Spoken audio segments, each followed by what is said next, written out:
For Whom the Bell Tolls by Ernest Hemingway. This book is for Martha Gellhorn.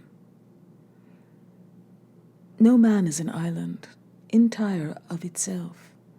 Every man is a piece of the continent, a part of the main. If a clod be washed away by the sea, Europe is the less, as well as if a promontory were, as well as if a manor of thy friends or of thine own were.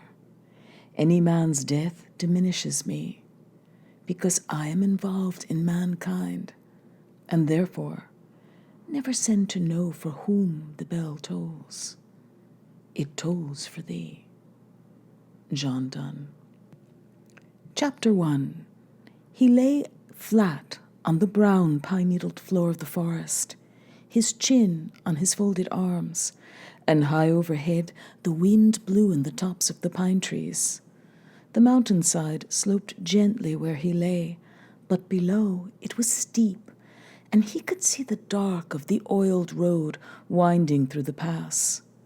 There was a stream alongside the road, and far down the pass he saw a mill beside the stream, and the falling water of the dam, white in the summer sunlight. "Is that the mill?" he asked. "Yes. I do not remember it." "It was built since you were here. The old mill is farther down, much below the pass." He spread the photostated military map out on the forest floor and looked at it carefully. The old man looked over his shoulder. He was a short and solid old man in a black peasant's smock and grey iron-stiff trousers, and he wore rope-soled shoes. He was breathing heavily from the climb, and his hand rested on one of the two heavy packs they had been carrying. "Then you cannot see the bridge from here?" "No," the old man said. "This is the easy country of the pass where the stream flows gently. Below, where the road turns out of sight in the trees, it drops suddenly, and there's a steep gorge." "I remember. Across the gorge is the bridge." "And where are their posts?" "There's a post at the mill that you see there." The young man, who was studying the country, took his glasses from the pocket of his faded khaki flannel shirt, wiped the lenses with a handkerchief, screwed the eyepieces around until the boards of the mill showed suddenly clearly, and he saw the wooden bench beside the door, the huge pile of sawdust that rose behind the open shed where the circular saw was, and a stretch of the flume brought the logs down from the mountainside on the other bank of the stream. The stream showed clear and smooth-looking in the glasses, and below the curl of the falling water, the spray from the dam was blowing in the wind. "There's no sentry." "There's smoke coming from the house," the old man said. "There are also clothes hanging on the line." "I see them, but I do not see any sentry." "Perhaps he's in the shade," the old man explained. "It is hot there now. He would be in the shadow at the end we do not see." Probably. "Where's the next post?" "Below the bridge. It is at the road mender's hut at kilometer 5 from the top of the pass." "How many men are here?" He pointed at the mill. "Perhaps 4, and a corporal." "And below?" "More. I will find out." "And at the bridge?" "Always 2, 1 at each end." "We will need a certain number of men," he said. "How many men can you get?" "I can bring as many men as you wish," the old man said. "There are many men now, here in the hills." "How many?" "There are more than 100, but they are in small bands. How many men will you need?" "I will let you know when we have studied the bridge." "Do you wish to study it now?" "No. Now I wish to go where we will hide this explosive until it is time. I would like to have it hidden in utmost security at a distance no greater than half an hour from the bridge. if that's possible. That is simple, the old man said. From where we are going, it will all be downhill to the bridge. But now we must climb a little in seriousness to get there. Are you hungry? Yes, the young man said, but we will eat later. How are you called? I've forgotten. It was a bad sign to him that he had forgotten. Anselmo, the old man said. I am called Anselmo, and I come from Barco de Avila. Let me help you with that pack.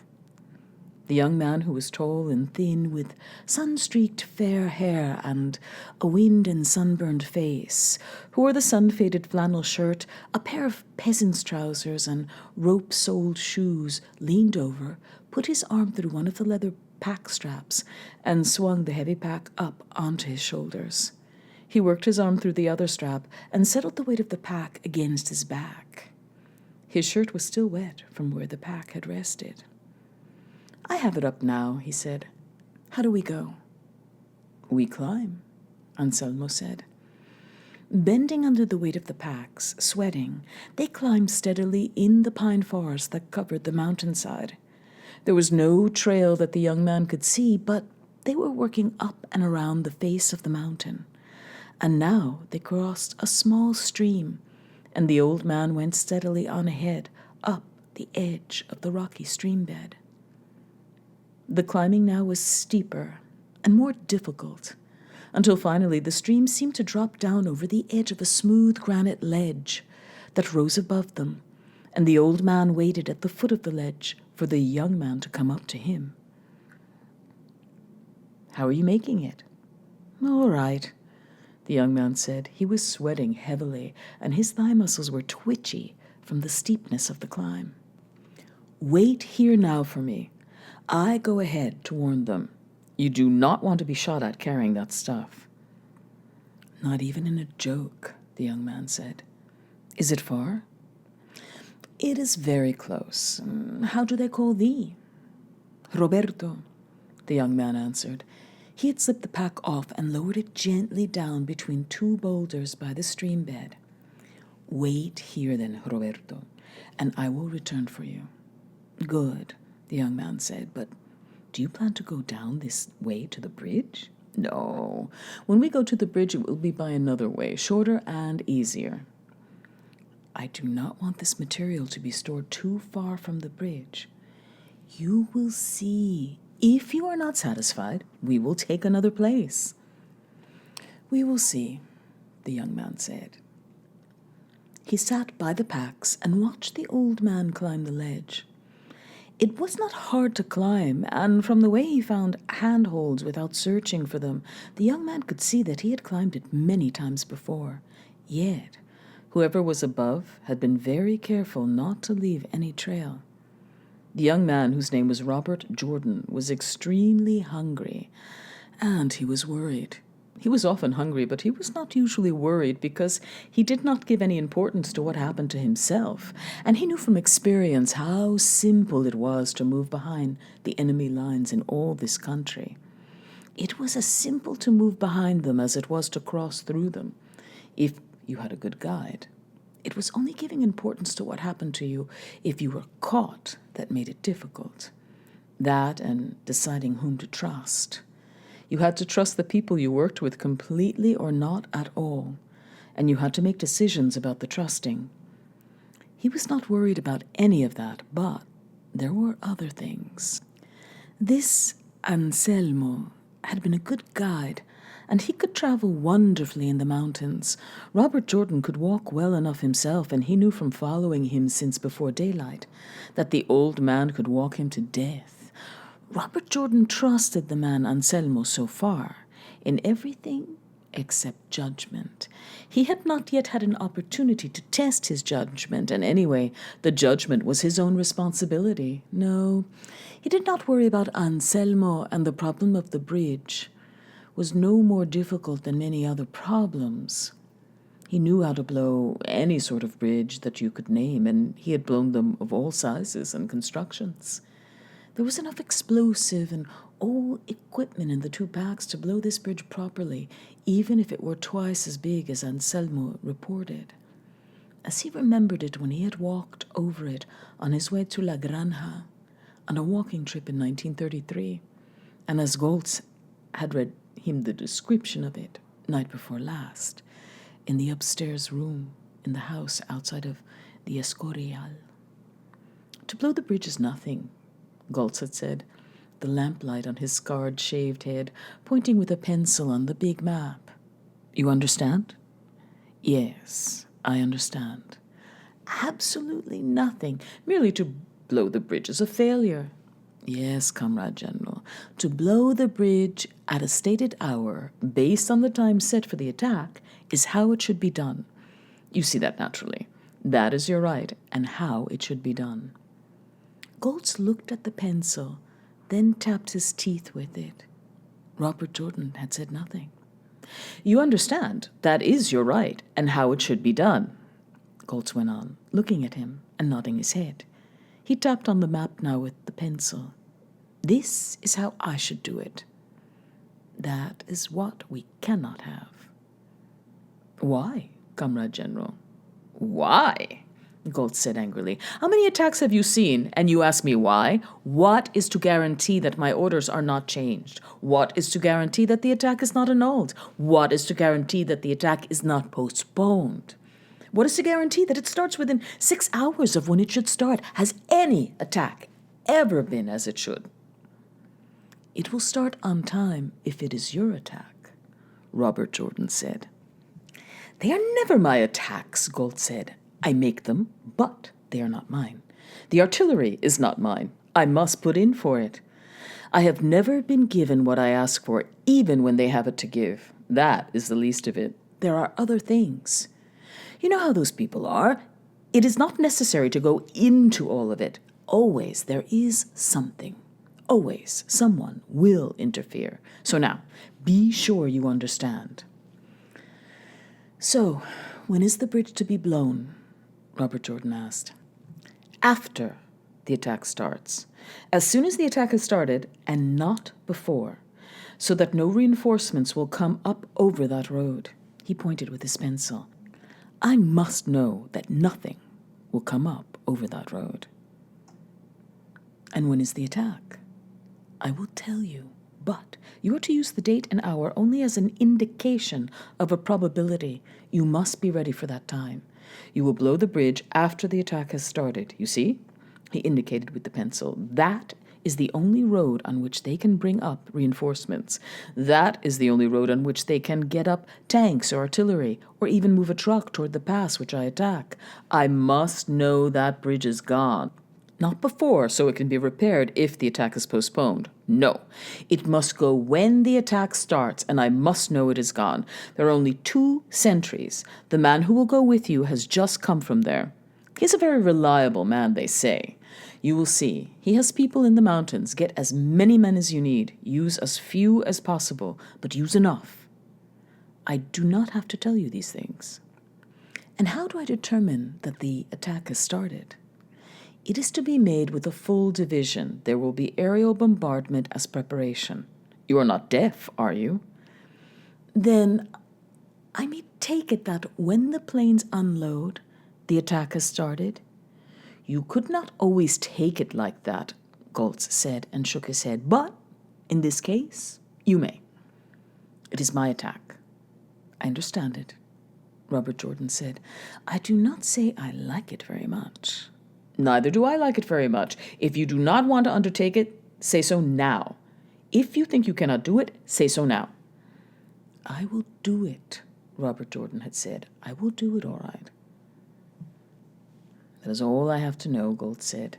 That nothing comes up over that bridge. That is absolute.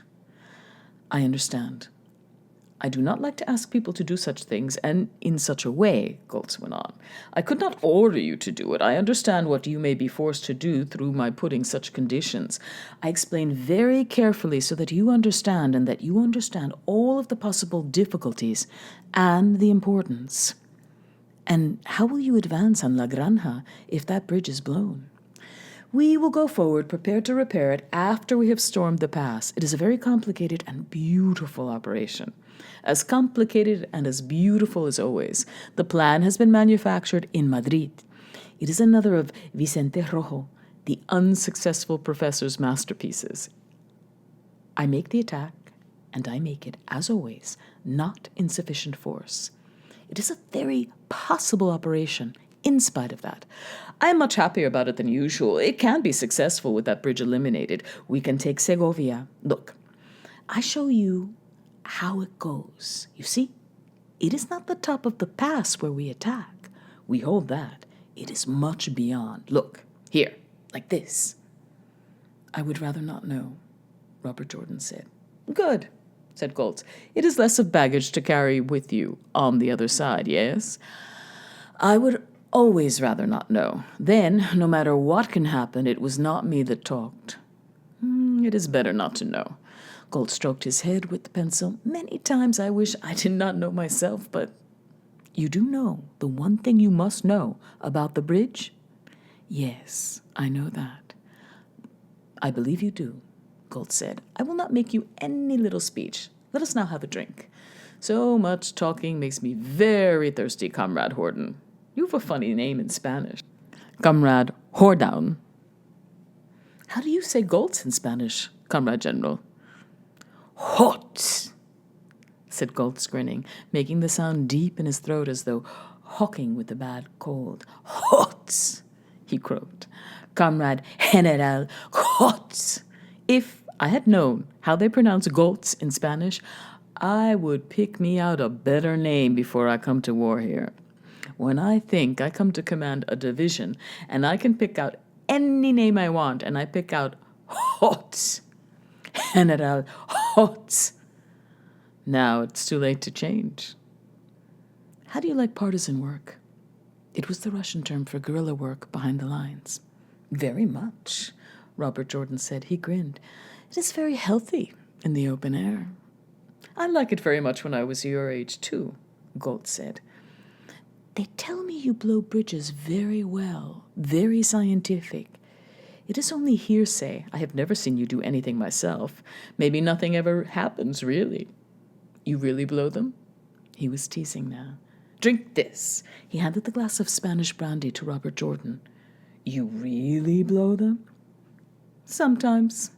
You better not have any sometimes on this bridge. No.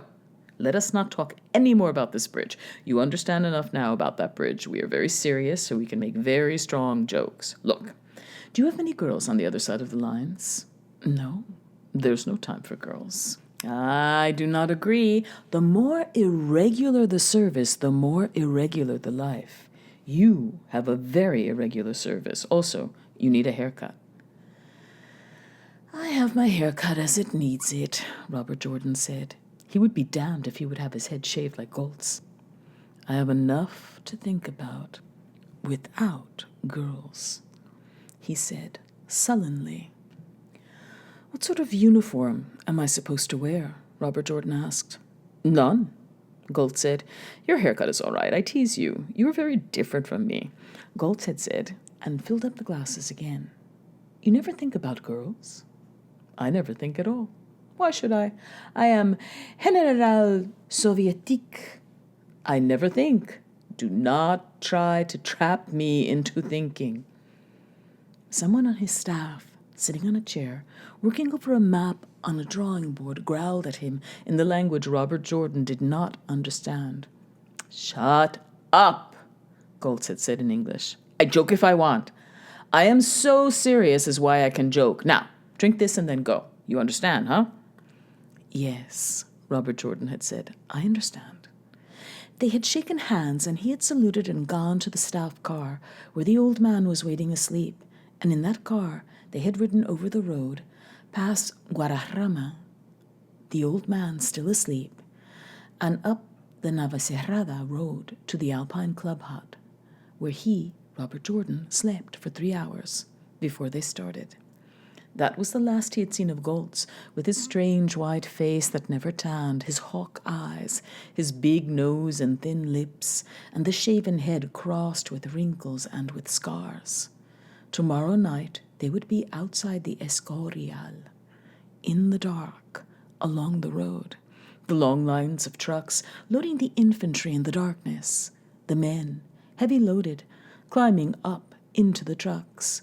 The machine gun sections lifting their guns into the trucks. The tanks being run up on the skids onto the long-bodied tank trucks, pulling the division out to move them in the night for the attack on the pass.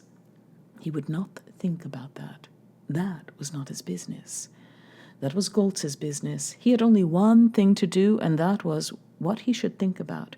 And he must think it out clearly and take everything as it came along and not worry.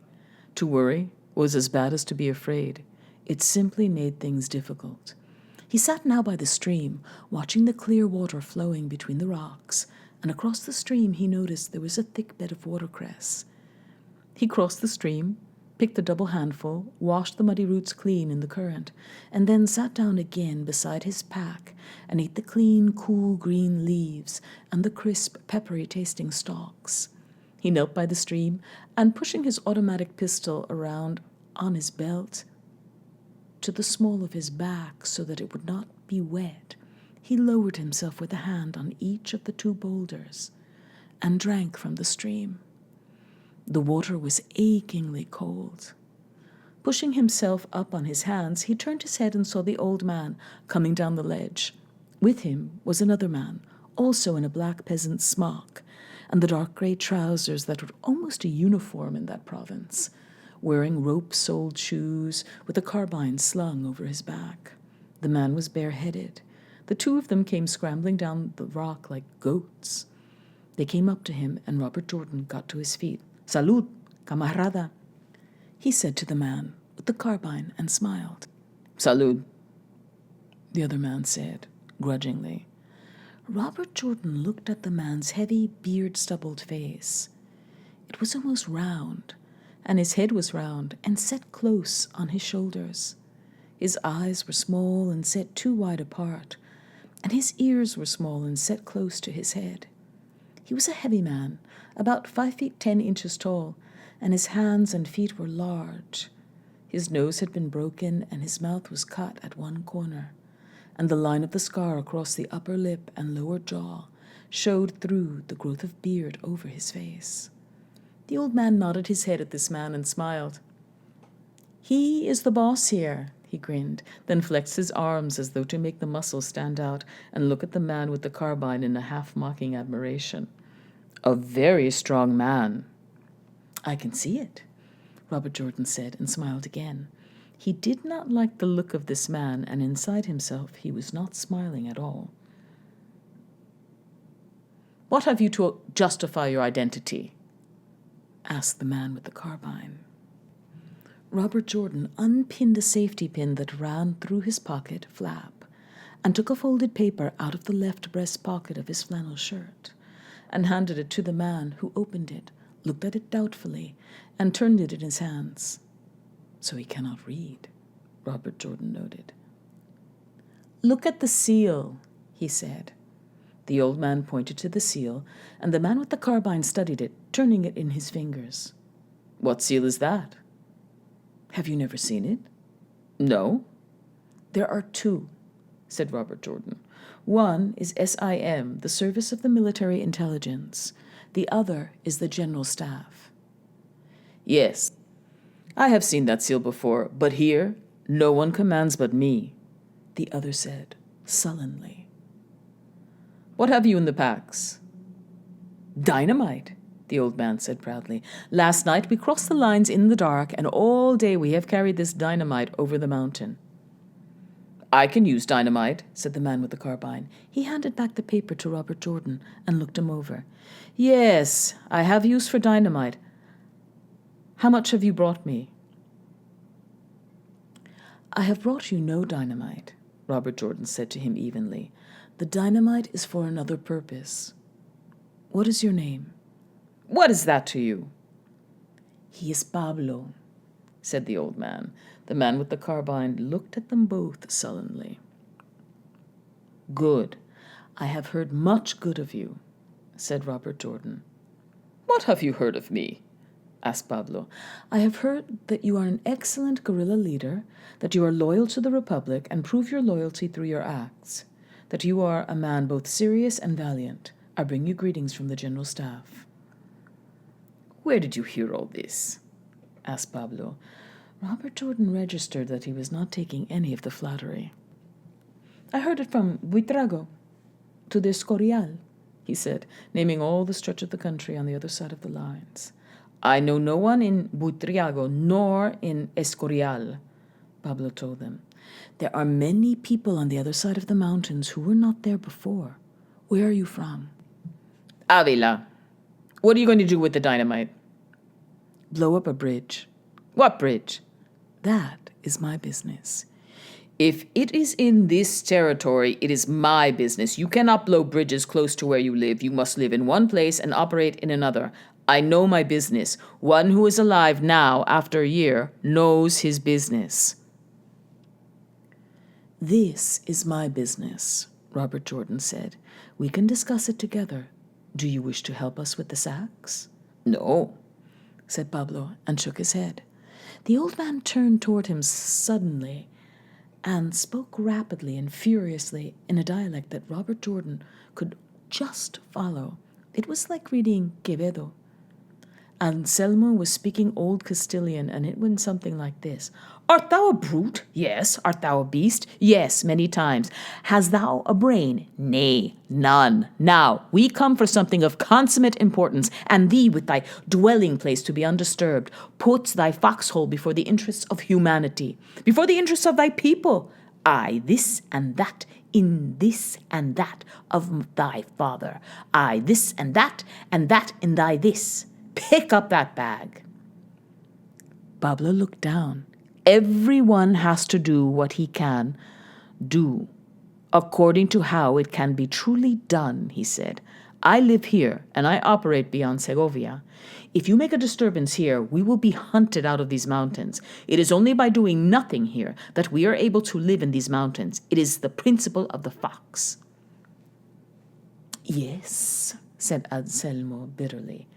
"It is the principle of the fox when we need the wolf." "I am more wolf than thee," Pablo said, and Robert Jordan knew that he would pick up the sack. "Hi-ho!" Anselmo looked at him. "Thou art more wolf than me, and I am 68 years old." He spat on the ground and shook his head. "You have that many years?" Robert Jordan asked, seeing that now for the moment it would be all right and trying to make it go easier. 68 in the month of July." "If we should ever see that month," said Pablo. "Let me help you with the pack," he said to Robert Jordan. "Leave the other to the old man." He spoke not sullenly, but almost sadly now. "He is an old man of great strength." "I will carry the pack," Robert Jordan said. "Nay," said the old man. "Leave it to this other strong man." "I will take it," Pablo told him. And in his sullenness, there was a sadness that was disturbing to Robert Jordan. He knew that sadness, and to see it here worried him. "Give me the carbine, then," he said. And when Pablo handed it to him, he slung it over his back, and with the two men climbing ahead of him, they went heavily, pulling and climbing up the granite shelf, and over its upper edge to where there was a green clearing in the forest. They skirted the edge of the little meadow, and Robert Jordan, striding easily now, without the pack, the carbine pleasantly rigid over his shoulder after the heavy sweating pack weight, noticed that the grass was cropped down in several places, and signs that picket pins had been driven into the earth. He could see a trail through the grass where horses had been led to the stream to drink, and there was the fresh manure of several horses. They picket them here to feed at night, and keep them out of sight in the timber in the daytime, he thought. I wonder how many horses this Pablo has. He remembered now noticing without realizing it that Pablo's trousers were worn soapy shiny in the knees and thighs. I wonder if he has a pair of boots, or if he rides in those alpagatas, he thought. He must have quite an outfit. But I don't like that sadness, he thought. That sadness is bad. That's the sadness they get before they quit or before they betray. That is the sadness that comes before the sellout. Ahead of them, a horse whinnied in the timber, and then, through the brown trunks of the pine trees, only a little sunlight coming down through their thick, almost touching tops, he saw the corral, made by roping around the tree trunks.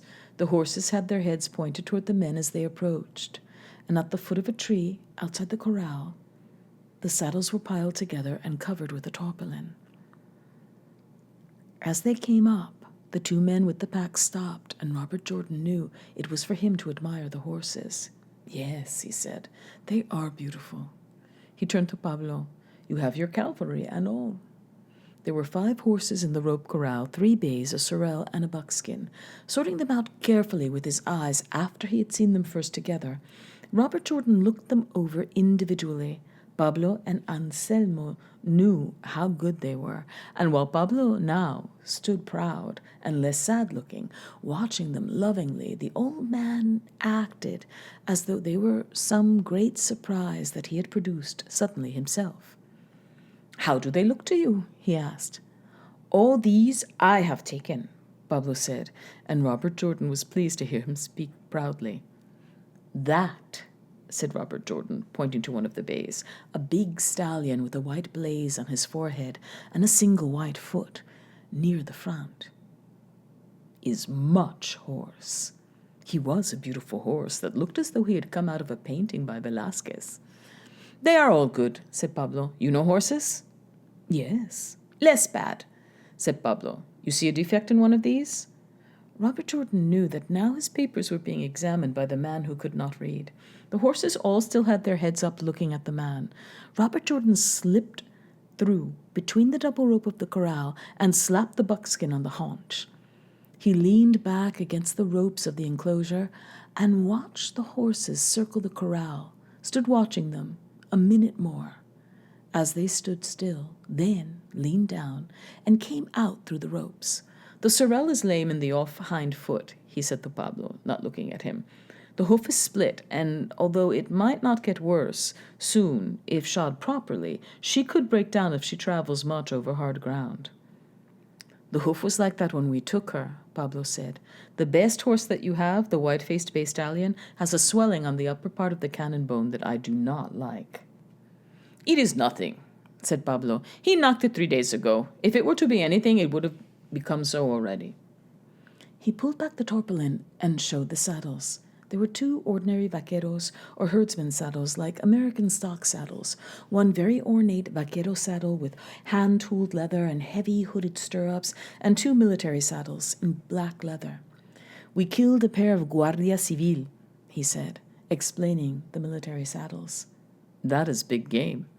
They had dismounted on the road between Segovia and Santa Maria del Real. They had dismounted to ask papers of the driver of a cart. We were able to kill them without injuring the horses. "Have you killed many civil guards?" Robert Jordan asked. "Several," Pablo said, "but only these 2 without injury to the horses." "It was Pablo who blew up the train at Arevalo," Anselmo said. "That was Pablo." "There was a foreigner with us who made the explosion," Pablo said. "Do you know him?" "What is he called?" "I do not remember. It was a very rare name." "What did he look like?" "He was fair, as you are, but not as tall. Large hands and a broken nose." "Kashkin," Robert Jordan said. "That would be Kashkin." "Yes," said Pablo. "It was a very rare name, something like that. What has become of him?" "He is dead since April." "That is what happens to everybody," Pablo said gloomily. "That is the way we will all finish." "That is the way all men end," Anselmo said. "That is the way men have always ended. What is the matter with you, man? What hast thou in the stomach?" "They are very strong," Pablo said. It was as though he were talking to himself. He looked at the horses gloomily. "You do not realize how strong they are. I see them, always stronger, always better armed, always with more material. Here I am with horses like these. And what can I look forward to? To be hunted and to die, nothing more." "You hunt as much as you are hunted," Anselmo said. No. Pablo said, not anymore. And if we leave these mountains now, where can we go? Answer me that. Where now? In Spain, there are many mountains. There are the Sierra de Gredos if one lives here. Not for me, Pablo said. I'm tired of being hunted. Here, we are all right. Now, if you blow a bridge here, we will be hunted. If they know we are here and hunt for us with planes, they will find us. I am tired of all this. You hear? He turned to Robert Jordan. What right have you, a foreigner, to come to me and tell me what I must do? I've not told you anything you must do, Robert Jordan said to him. You will, though, Pablo said. There is the badness. He pointed at the 2 heavy packs that they had lowered to the ground while they had watched the horses. Seeing the horses, it seemed to bring this all to a head in him, and seeing that Robert Jordan knew horses had seemed to loosen his tongue.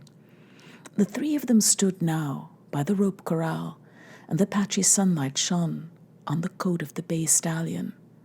Pablo looked at him, and then pushed with his foot against the heavy pack. There is the badness. I come only for my duty, Robert Jordan told him. I come under orders from those who are conducting the war. If I ask you to help me, you can refuse, and I will find others who will help me. I have not even asked you for help yet. I have to do what I am ordered to do, and I can promise you of its importance. That I am a foreigner is not my fault. I would rather have been born here. To me, now, the most important is that we be not disturbed here, Pablo said. To me, now, my duty is to those who are with me and to myself. Thyself, yes, Anselmo said. Thyself now since a long time, thyself and thy horses. Until thou hadst horses, thou wert with us. Now thou art another capitalist more. That is unjust, said Pablo. I expose the horses all the time for the cause. Very little, said Anselmo scornfully. Very little in my judgment. To steal, yes. To eat, well, yes. To murder, yes. To fight, no. You are an old man who will make himself trouble with his mouth. I am an old man who is afraid of no one, Anselmo told him. Also, I am an old man without horses. You are an old man who may not live long. I am an old man who will live until I die, Anselmo said, and I am not afraid of foxes. Pablo said nothing, but picked up the pack. Nor of wolves either, Anselmo said, picking up the other pack, if thou art a wolf. Shut thy mouth, Pablo said to him. Thou art an old man who always talks too much. And would do whatever he said he would do, Anselmo said, bent under the pack, and who now is hungry and thirsty. Go on, guerrilla leader with the sad face. Lead us to something to eat. It is starting badly enough, Robert Jordan thought, but Anselmo's a man. They are wonderful when they are good, he thought. There is no people like them when they are good, and when they go bad, there's no people that is worse. Anselmo must have known what he was doing when he brought us here, but I don't like it. I don't like any of it. The only good sign was that Pablo was carrying the pack and that he had given him the carbine. Perhaps he's always like that, Robert Jordan thought. Maybe he's just one of the gloomy ones. No, he said to himself, don't fool yourself. You do not know how he was before, but you do know that he's going bad fast and without hiding it. When he starts to hide it, he will have made a decision. Remember that, he told himself. The first friendly thing he does, he will have made a decision. They are awfully good horses, though, he thought. Beautiful horses. I wonder what could make me feel the way those horses make Pablo feel. The old man was right. The horses made him rich, and as soon as he was rich, he wanted to enjoy life. Pretty soon he'll feel bad because he can't join the jockey club, I guess. He thought, Pobre Pablo, il a manqué son jockey. That idea made him feel better. He grinned, looking at the two bent backs and the big packs ahead of him, moving through the trees. He had not made any jokes with himself all day, and now that he had made one, he felt much better. You're getting to be as all the rest of them, he told himself. You're getting gloomy too. He'd certainly been solemn and gloomy with Goltz. The job had overwhelmed him a little. Slightly overwhelmed, he thought. Plenty overwhelmed. Goltz was gay, and he had wanted him to be gay too before he left, but he hadn't been. All the best ones, when you thought it over, were gay. It was much better to be gay, and it was a sign of something too. It was like having immortality while you were still alive. And that was a complicated one. There were not many of them left, though. No, there were not many of the gay ones left. There were very damn few ones left. And if you keep on thinking like that, my boy, you won't be left either. Turn off the thinking now, old-timer, old comrade. You're a bridge blower now, not a thinker. Man, I'm hungry, he thought. I hope Pablo eats well. Chapter 2. They had come through the heavy timber to the cup-shaped upper end of the little valley, and he saw where the camp must be under the rim rock that rose ahead of them through the trees. That was the camp, all right, and it was a good camp. You did not see it at all until you were up to it, and Robert Jordan knew it could not be spotted from the air. Nothing would show from above. It was as well hidden as a bear's den, but it seemed to be a little better guarded. He looked at it carefully as they came up. There was a large cave in the rimrock formation, and beside the opening a man sat with his back against the rock, his legs stretched out on the ground, and his carbine leaning against the rock. He was cutting away on a stick with a knife, and he stared at them as they came up, then went on whittling. Hola, said the seated man. What is this that comes? The old man and a dynamiter, Pablo told him, and lowered the pack inside the entrance to the cave. Anselmo lowered his pack too, and Robert Jordan unslung the rifle and leaned it against the rock. Don't leave it so close to the cave, the whittling man, who had blue eyes and a dark, good-looking, lazy gypsy face, the color of smoked leather, said. There's a fire in there. Get up and put it away thyself, Pablo said. Put it by that tree. The gypsy did not move, but said something unprintable. Then, leave it there, blow thyself up, he said lazily.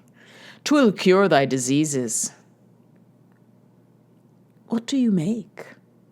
Robert Jordan sat down by the gypsy.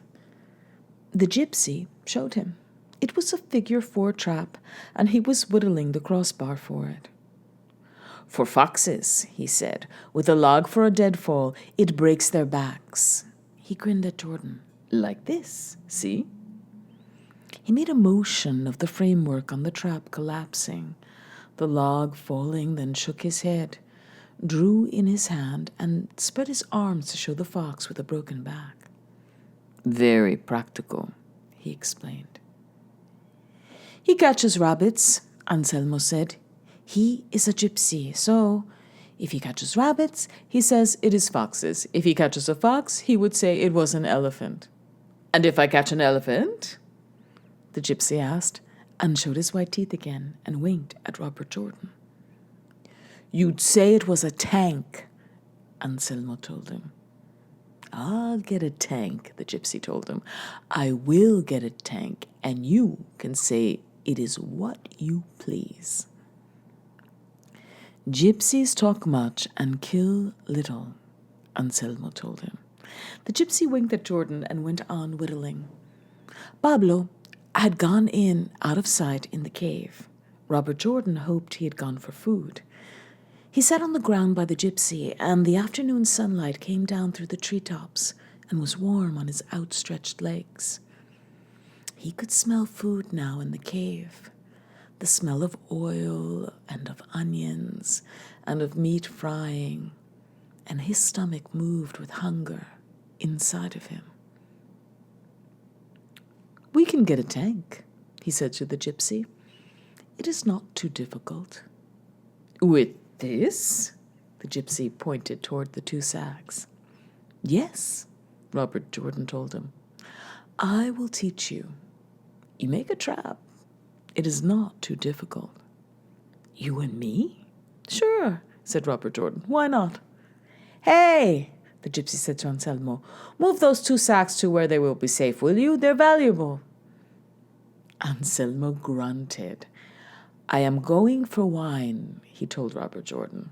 Robert Jordan got up and lifted the sacks away from the cave entrance and leaned them, one on each side of a tree trunk. He knew what was in them, and he never liked to see them close together.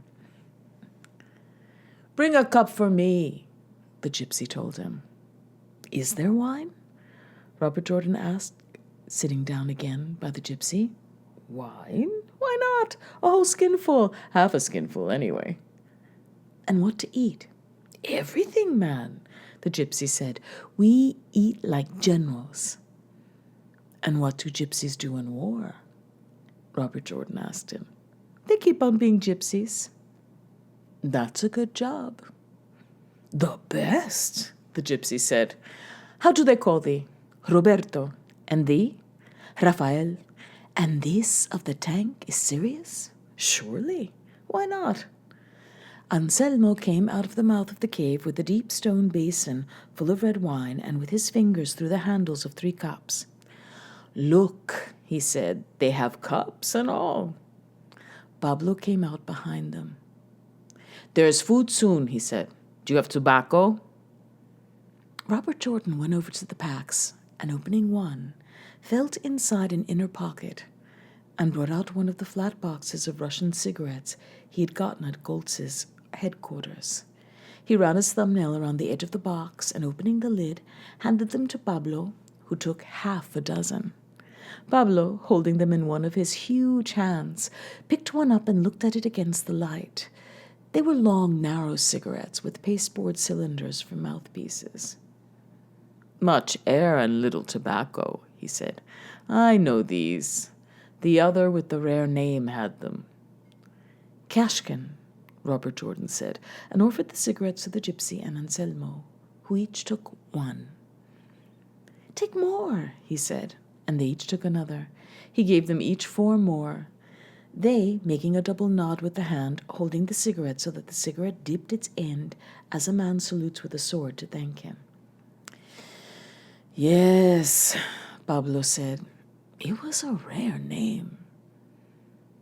Here is the wine. Anselmo dipped a cup out of the bowl and handed it to Robert Jordan, then dipped for himself and the gypsy. Is there no wine for me? Pablo asked. They were all sitting together by the cave entrance. Anselmo handed him his cup and went into the cave for another. Coming out, he leaned over the bowl and dipped the cup full, and they all touched cup edges. The wine was good, tasting faintly resinous from the wineskin, but excellent, light and clean on his tongue.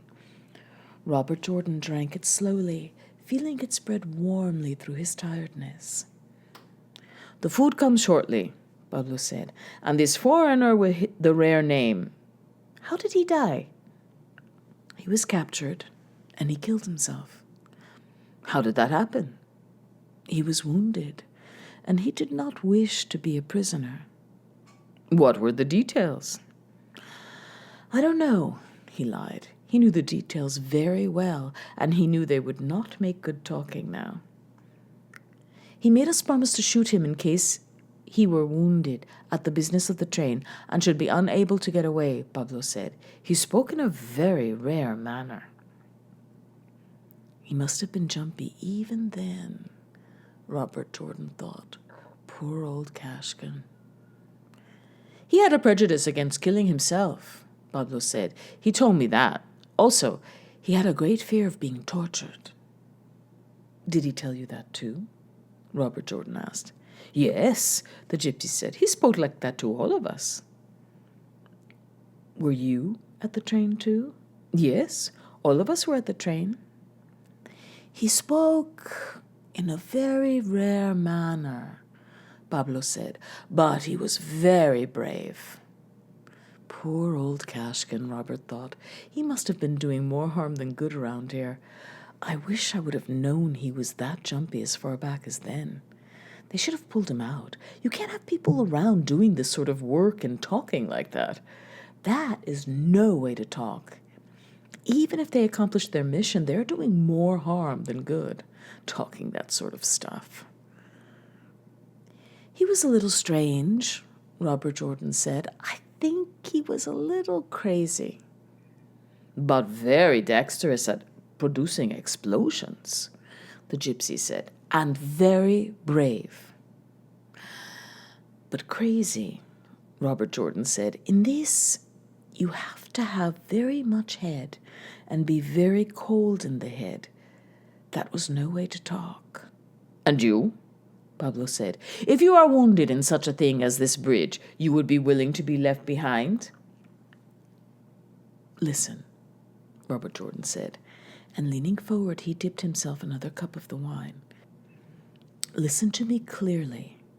If ever I should have any little favors to ask of any man, I will ask him at the time. Good, said the gypsy approvingly. In this way speak the good ones. Ah, here it comes. You have eaten, said Pablo. And I can eat twice more, the gypsy told him. Look now, who brings it? The girl stooped as she came out of the cave mouth, carrying the big iron cooking platter. And Robert Jordan saw her face, turned at an angle, and at the same time saw the strange thing about her. She smiled and said, Hola, comrade. And Robert Jordan said, Salut, and was careful not to stare and not to look away. She set down the flat iron platter in front of him, and he noticed her handsome brown hands.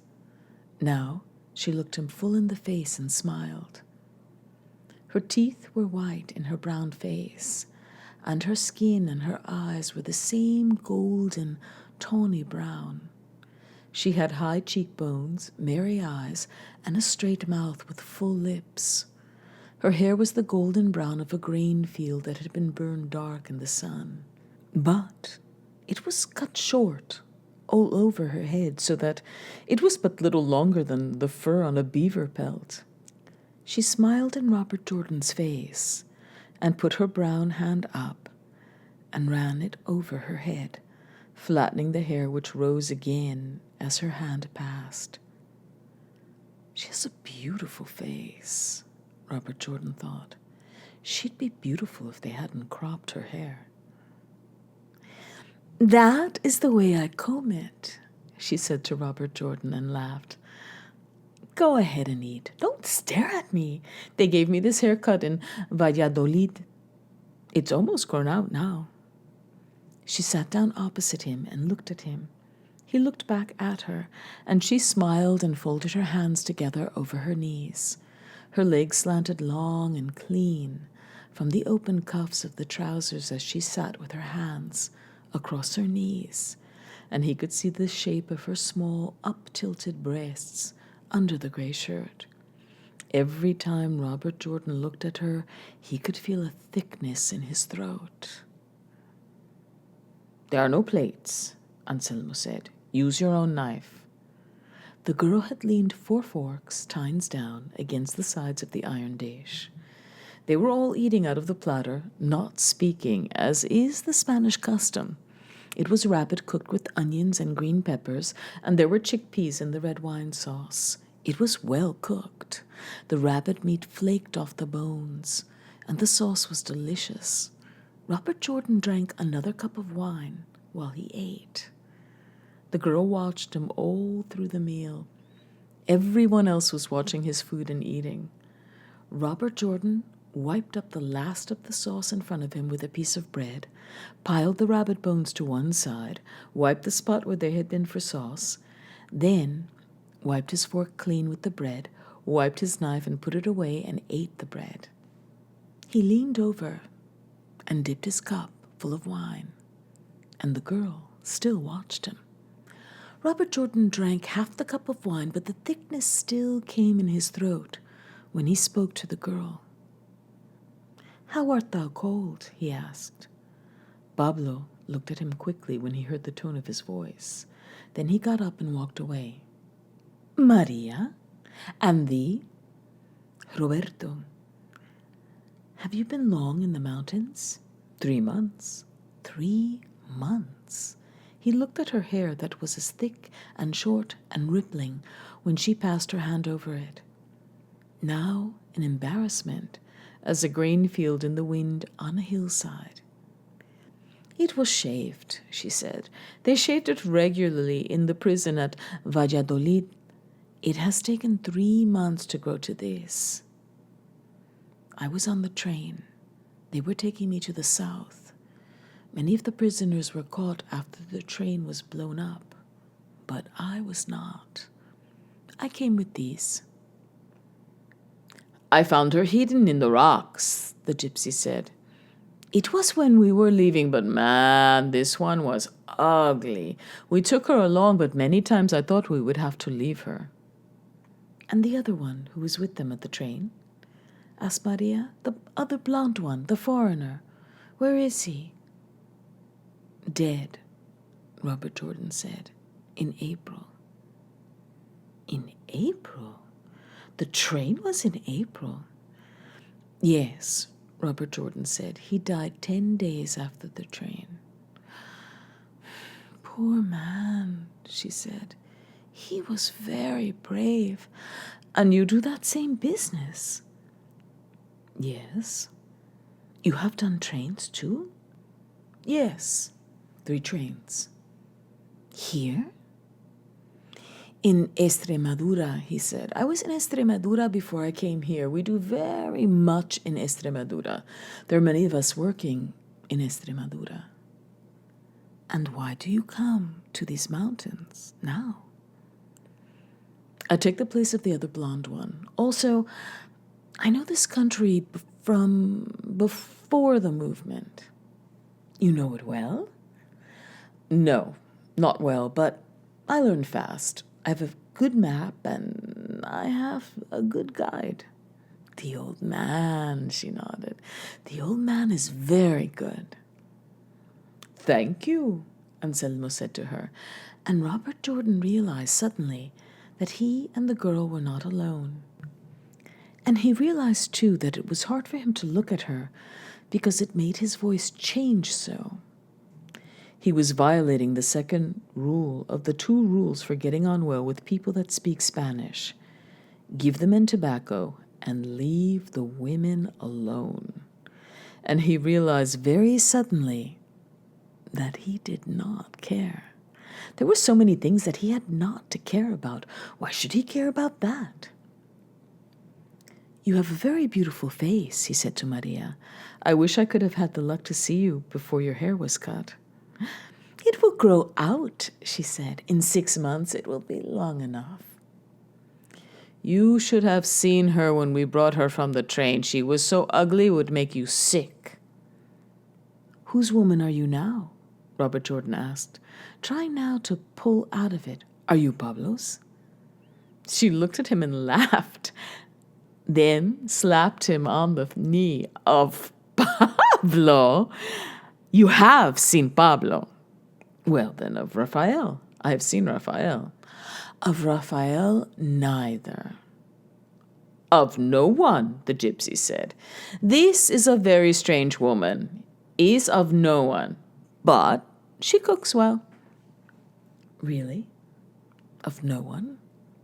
Robert Jordan asked her. Of no one, no one, neither in joke nor in seriousness, nor of thee either. No, Robert Jordan said, and he could feel the thickness coming in his throat again. Good. I have no time for any woman. That is true.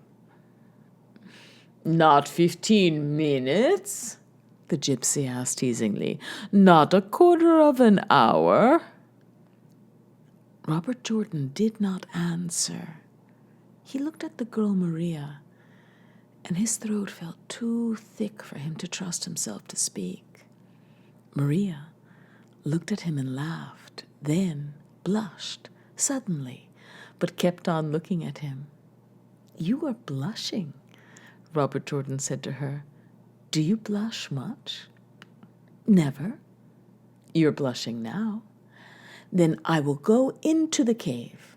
Stay here, Maria. No, she said, and did not smile at him. I will go into the cave now. She picked up the iron plate they had eaten from, and the 4 forks. She moved awkwardly, as a colt moves, but with that same grace as of a young animal. Do you want the cups? She asked. Robert Jordan was still looking at her, and she blushed again. Don't make me do that, she said. I do not like to do that. Leave them, the gypsy said to her. Here. He dipped into the stone bowl and handed the full cup to Robert Jordan, who watched the girl duck her head and go into the cave, carrying the heavy iron dish.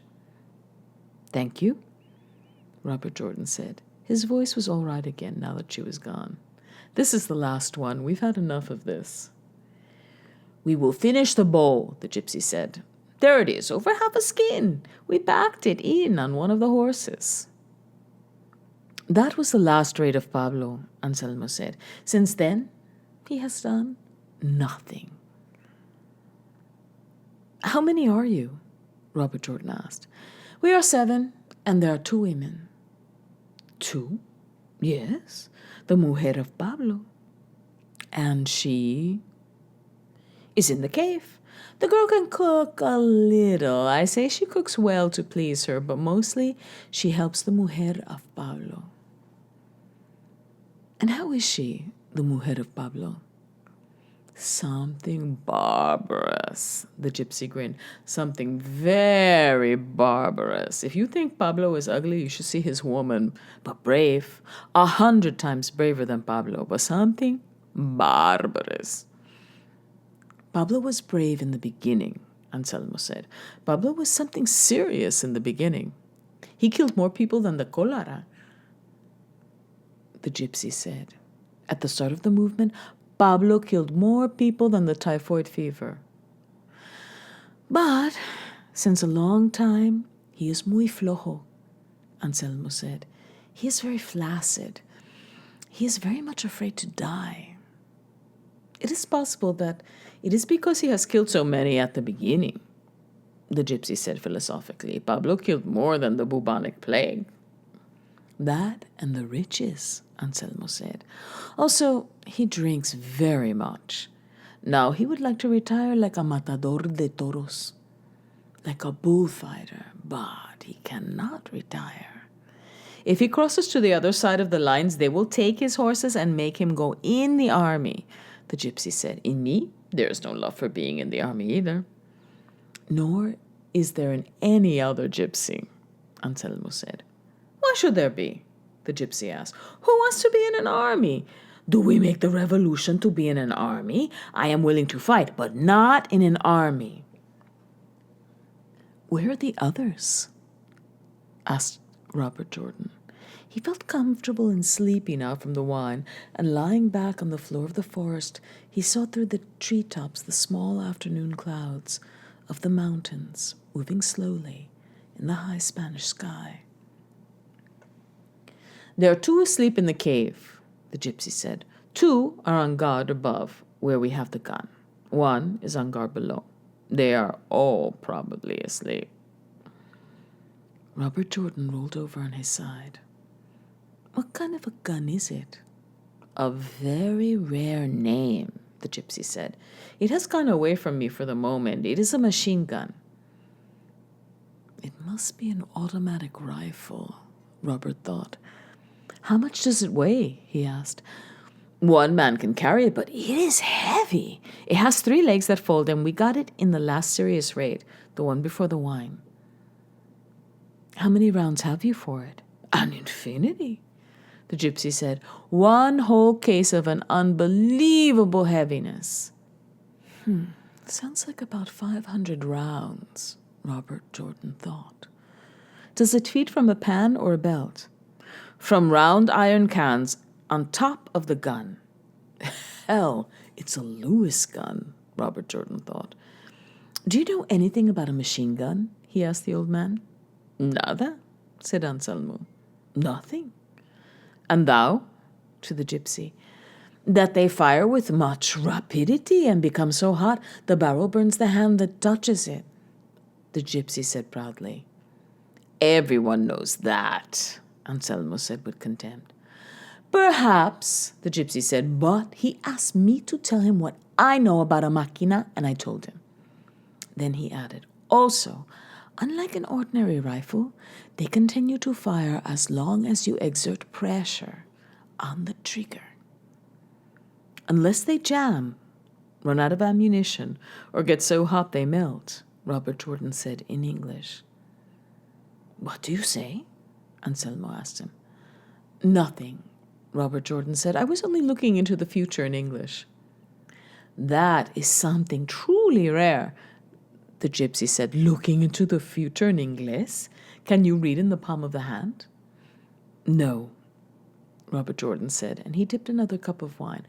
But if thou canst, I wish thee would read in the palm of my hand and tell me what is going to pass in the next 3 days. The mujer of Pablo reads in the hands, the gypsy said, but she is so irritable and of such a barbarousness that I do not know if she will do it. Robert Jordan sat up now and took a swallow of the wine. Let us see the mujer of Pablo now, he said. If it is that bad, let us get it over with. I would not disturb her, Raphael said. She has a strong hatred for me. Why? She treats me as a time waster. What injustice, Anselmo taunted. She is against gypsies. What an error, Anselmo said.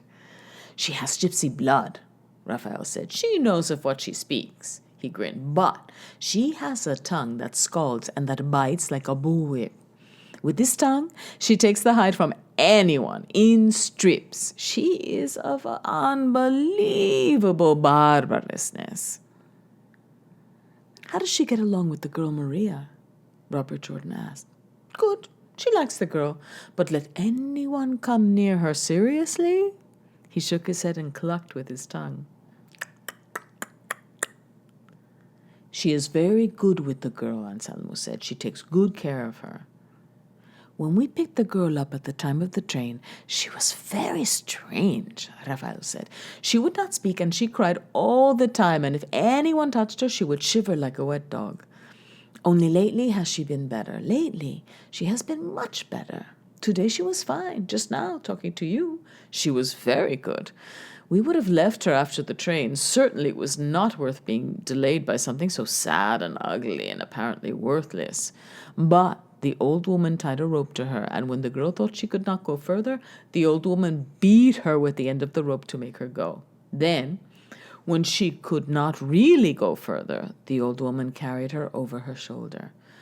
When the old woman would not carry her, I carried her. We were going up that hill breast high in the gorse and heather. And when I could no longer carry her, Pablo carried her. But what the old woman had to say to us to make us do it. He shook his head at the memory. It is true that the girl is long in the legs, but is not heavy. The bones are light, and she weighs little, but she weighs enough. When we had to carry her and stop to fire and then carry her again with the old woman lashing at Pablo with the rope and carrying his rifle, putting it in his hand when he would drop the girl, making him pick her up again and loading the gun for him while she cursed him.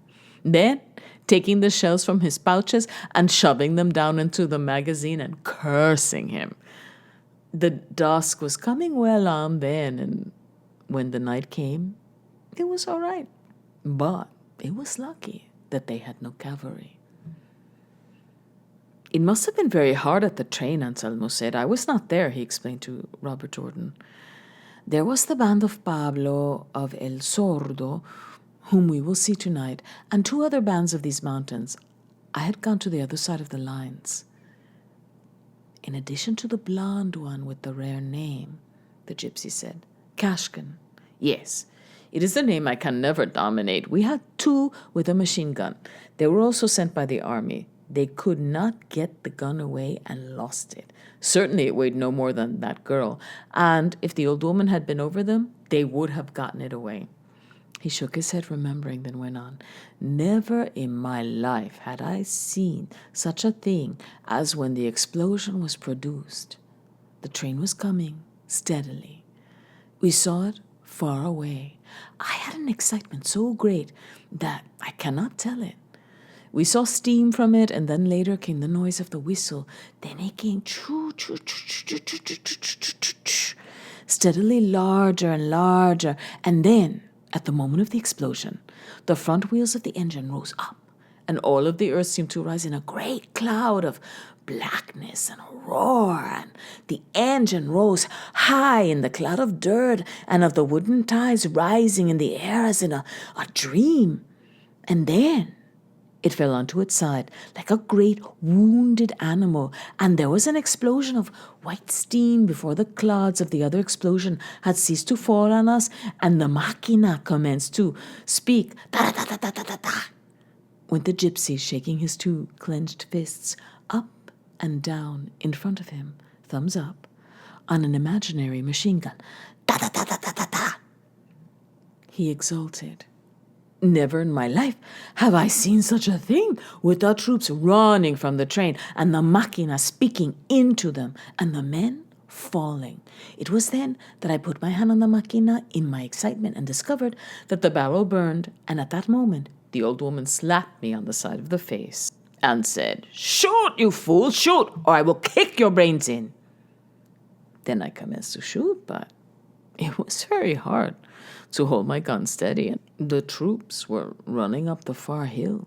Later, after we had been down at the train to see what there was to take, an officer forced some troops back toward us at the point of a pistol. He kept waving the pistol and shouting at them, and we were all shooting at him, but no one hit him.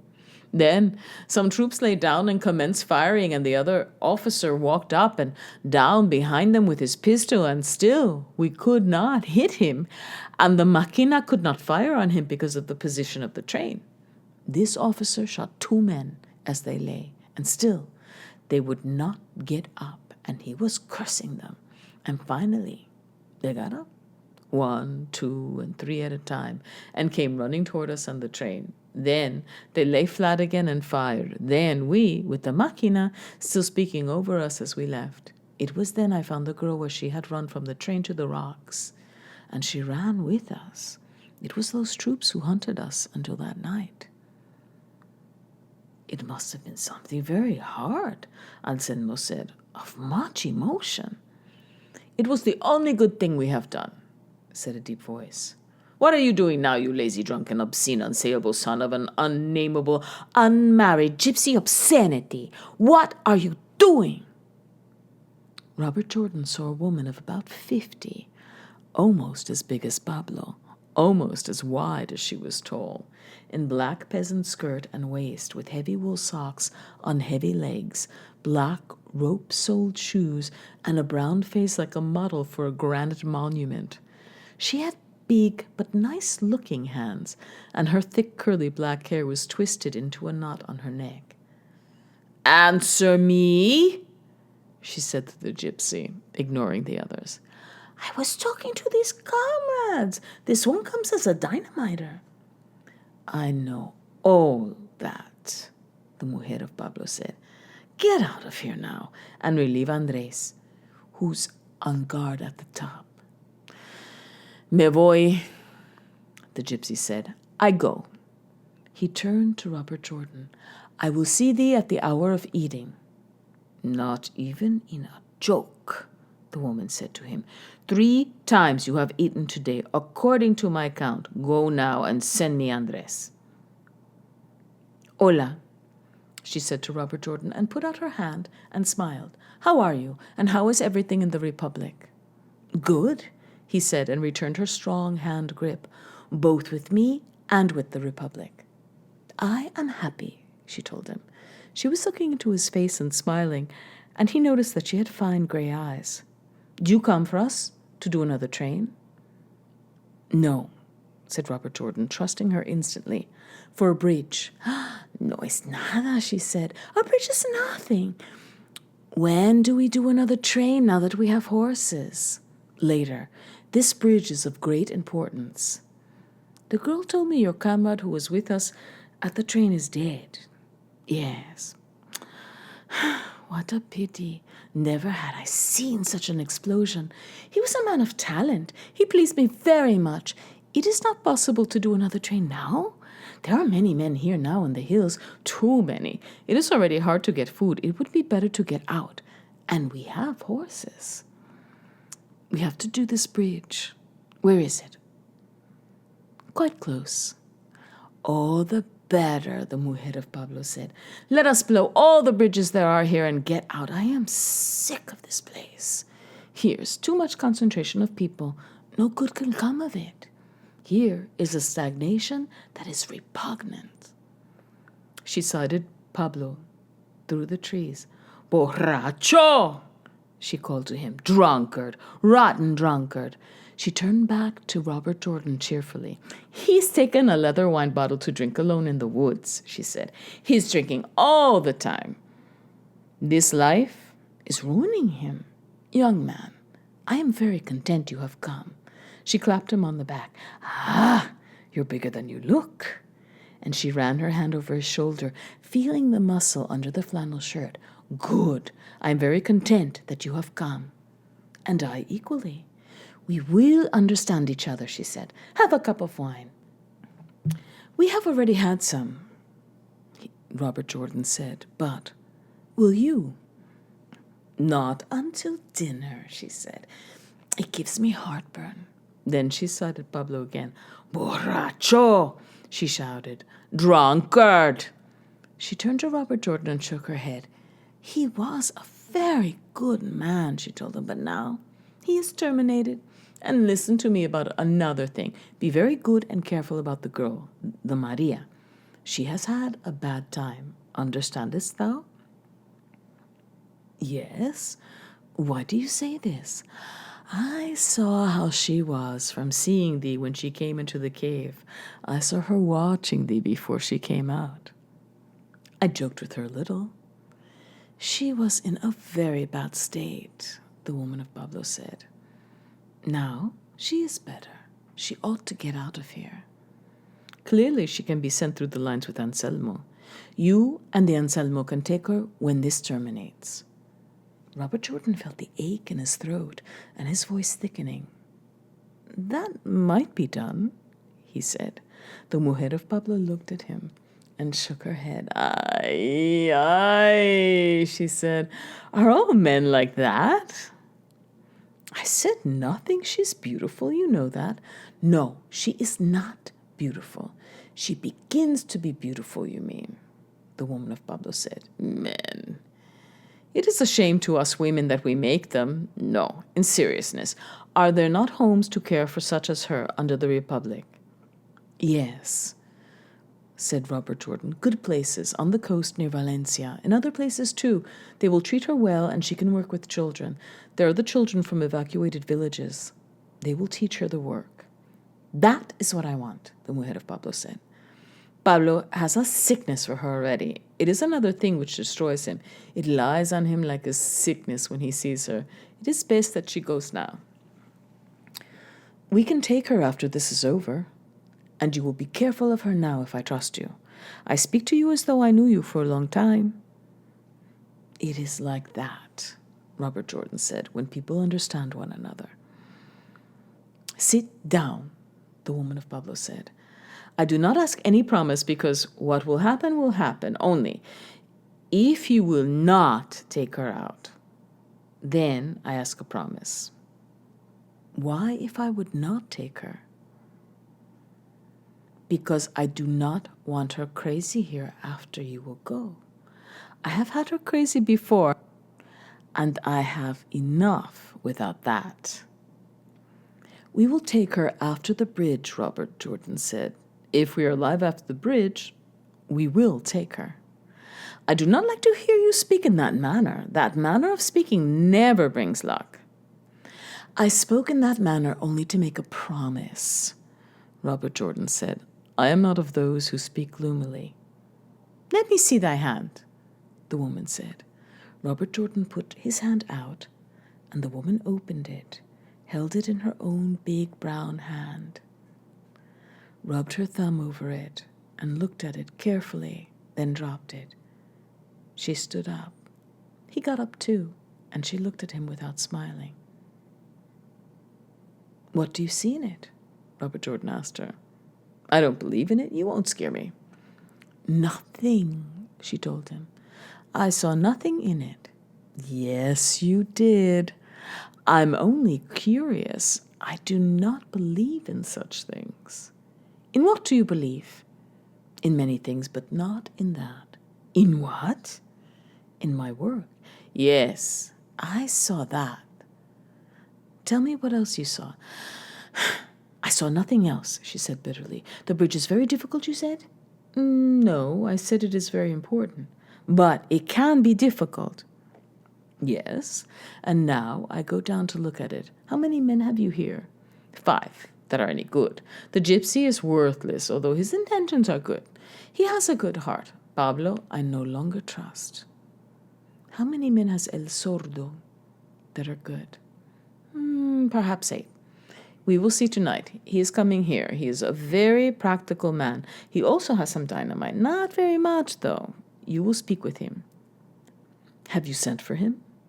He comes every night. He is a neighbor, also a friend as well as a comrade.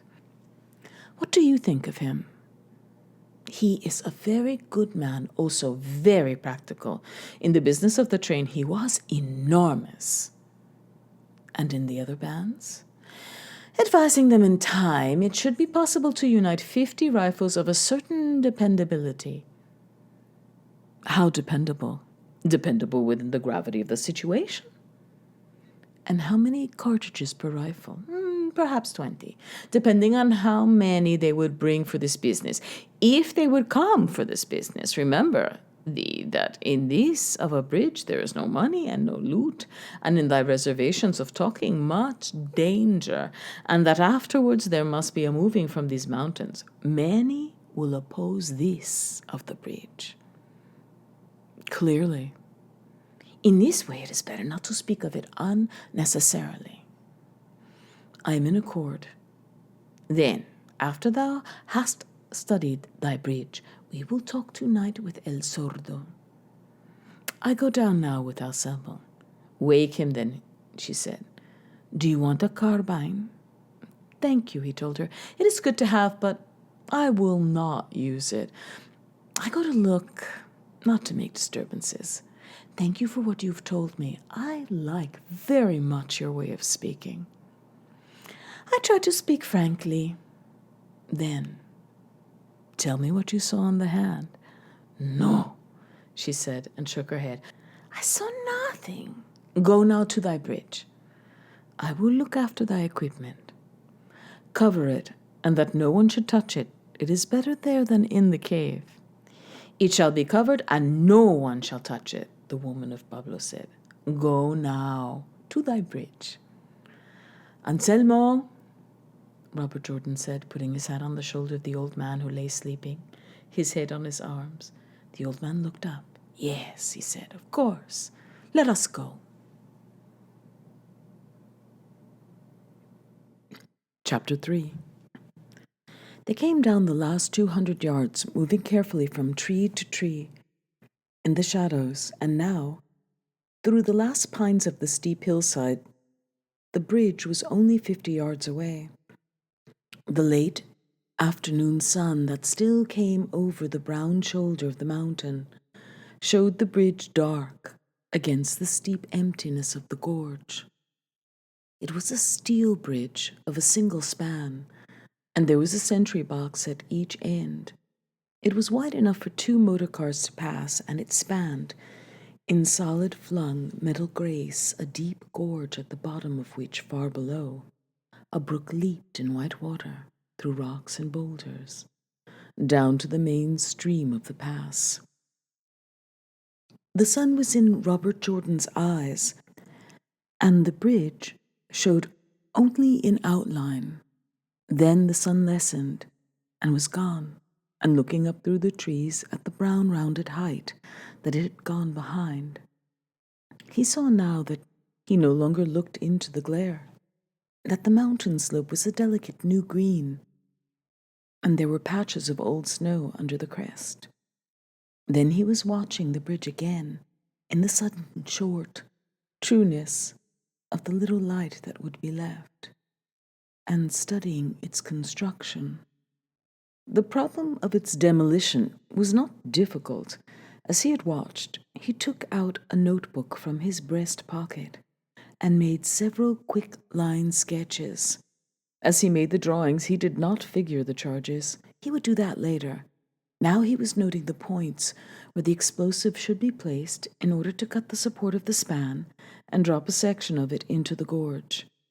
It could be done unhurriedly, scientifically, and correctly, with a half-dozen charges laid and braced to explode simultaneously.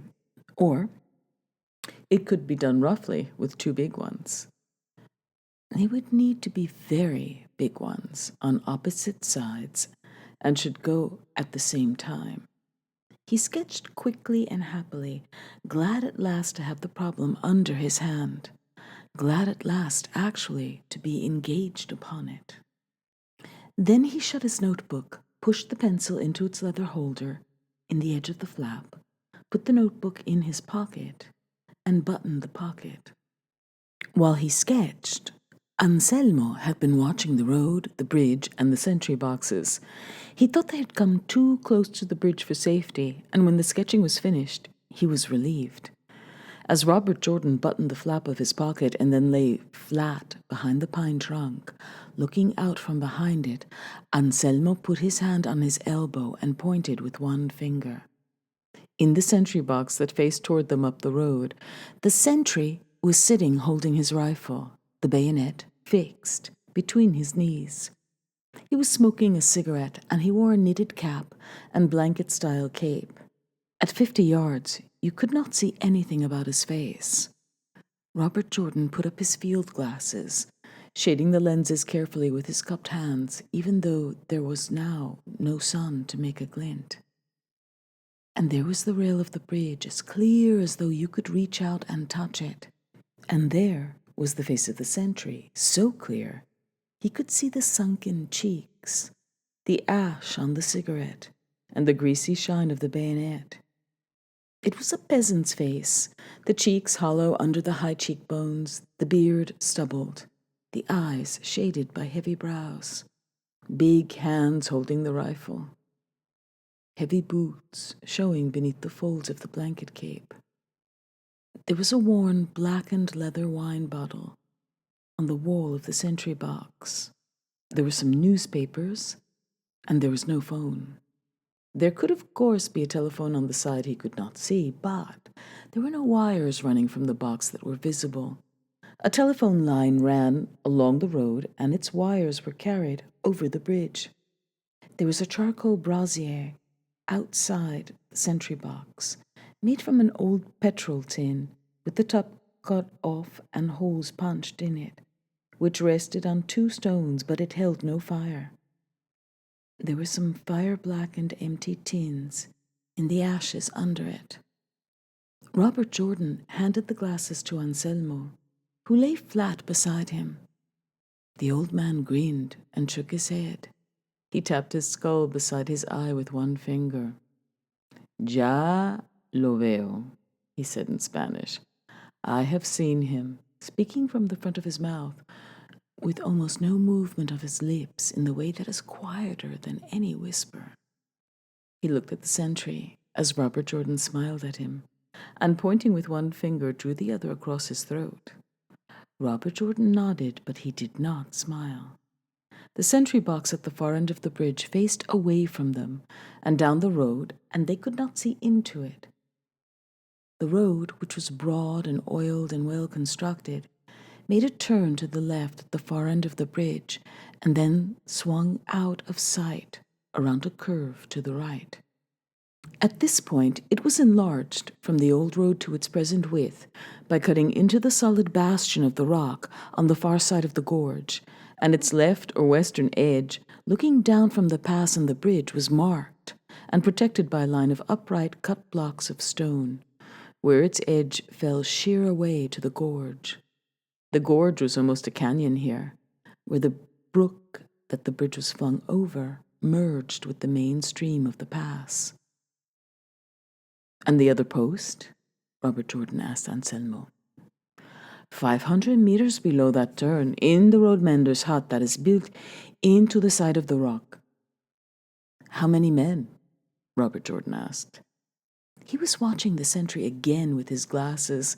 The sentry rubbed his cigarette out on the plank wall of the box, then took a leather tobacco pouch from his pocket, opened the paper of the dead cigarette, and emptied the remnant of used tobacco into the pouch.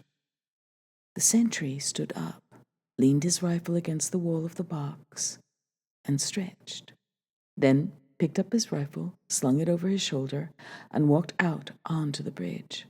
Anselmo flattened on the ground, and Robert Jordan slipped his glasses into his shirt pocket and put his head well behind the pine tree. There are 7 men and a corporal, Anselmo said close to his ear. I informed him myself from the gypsy. We will go now as soon as he is quiet, Robert Jordan said. We are too close. Hast thou seen what thou needest? Yes, all that I need. It was getting cold quickly now with the sun down, and the light was failing as the afterglow from the last sunlight on the mountains behind them faded. How does it look to thee? Anselmo said softly, as they watched the sentry walk across the bridge toward the other box, his bayonet bright in the last of the afterglow, his figure unshapely in the blanket coat. Very good, Robert said. Very, very good. I am glad, Anselmo said. Should we go? Now there's no chance that he sees us. The sentry was standing, his back toward them, at the far end of the bridge. From the gorge came the noise of the stream and the boulders. Then, through this noise came another noise, a steady, racketing drone, and they saw the sentry looking up, his knitted cap slanted back, and turning their heads and looking up, they saw, high in the evening sky, 3 monoplanes in V formation, showing minute and silvery at that height, where there still was sun, passing unbelievably quickly across the sky, their motors now throbbing steadily. Ours? Anselmo asked. They seem so, Robert Jordan said, but knew that at that height you could never be sure. They could be an evening patrol of either side, but you always said pursuit planes were ours because it made people feel better. Bombers were another matter. Anselmo evidently felt the same. They are ours, he said. I recognize them. They are Moscas. Good, said Robert Jordan. They seem to me to be Moscas too. They are Moscas, Anselmo said. Robert Jordan could have put the glasses on them and been sure instantly, but he preferred not to. It made no difference to him who they were tonight, and if it pleased the old man to have them be ours, he did not want to take them away. Now, as they moved out of sight toward Segovia, they did not look to the green, red wing-tipped, low-wing Russian conversion of the Boeing P-32 that the Spaniards called Moscas. You could not see the colors, but the cut was wrong. No, it was a fascist patrol coming home. The sentry was still standing at the far box with his back turned. "Let us go," Robert Jordan said. He started up the hill, moving carefully and taking advantage of the cover until they were out of sight. Anselmo followed him at 100 yards distance. When they were well out of sight of the bridge, he stopped, and the old man came up and went into the lead and climbed steadily through the pass, up the steep slope in the dark. "We have formidable aviation," the old man said happily. "Yes, and we will win." "We have to win." "Yes, and after we have won, you must come to hunt." "To hunt what?" "The boar, the bear, the wolf, the ibex." "You like to hunt?" "Yes, man, more than anything. We all hunt in my village." "You do not like to hunt?" "No," said Robert Jordan. "I do not like to kill animals." "With me, it is the opposite," the old man said. "I do not like to kill men." "Nobody does except those who are disturbed in the head," Robert Jordan said. "But I feel nothing against it when it's necessary, when it is for the cause." "It is a different thing, though," Anselmo said. "In my house, when I had a house, and now I have no house, there were the tusks of boar I had shot in the lower forest. There were the hides of wolves I had shot. In the winter, hunting them in the snow, one very big one I killed at dusk in the outskirts of the village on my way home one night in November. There were 4 wolf hides on the floor of my house. They were worn by stepping on them, but they were wolf hides. They were the horns of ibex that I killed in the high sierra. And there was an eagle stuffed by an embalmer of birds of Avila, with his wings spread and eyes as yellow and real as the eyes of an eagle alive. It was a very beautiful thing, and all of those things gave me great pleasure to contemplate." "Yes," said Robert Jordan.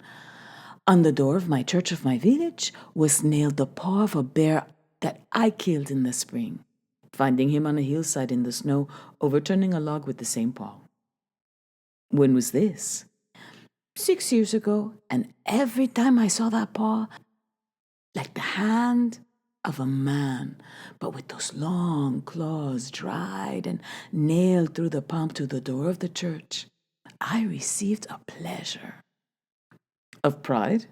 "Of pride, of remembrance of the encounter with the bear on that hillside in the early morning, but of the killing of a man who is a man as we are, there's nothing good that remains." "You can't nail his paw to the church," Robert Jordan said. "No, such a barbarity is unthinkable. Yet the hand of a man is like the paw of a bear." "So is the chest of a man like the chest of a bear," Robert Jordan said. "With the hide removed from the bear, there are many similarities in the muscles." "Yes," Anselmo said. "The gypsies believe the bear to be a brother of man." "So do the Indians in America," Robert Jordan said. "And when they kill a bear, they apologize to him and ask his pardon. They put his skull in a tree, and they ask him to forgive them before they leave it." "The gypsies believe the bear to be a brother to man because he has the same body beneath his hide, because he drinks beer, because he enjoys music, and because he likes to dance." So also believe the Indians. "Are the Indians, then, gypsies?" "No, but they believe alike about the bear. Clearly, the gypsies will also believe he is a brother because he steals for pleasure." "Have you gypsy blood?" "No, but I have seen much of them, and clearly, since the movement, more. There are many in the hills. To them, it is not a sin to kill outside the tribe. They deny this, but it is true." "Like the Moors?" "Yes, but the gypsies have many laws that they do not admit to having. In the war, many gypsies have become bad again, as they were in the olden times." "They do not understand why the war is made. They do not know what we fight for."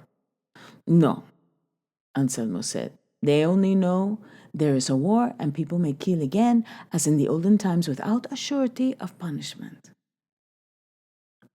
You have killed? Robert Jordan asked, in the intimacy of the dark and of their day together.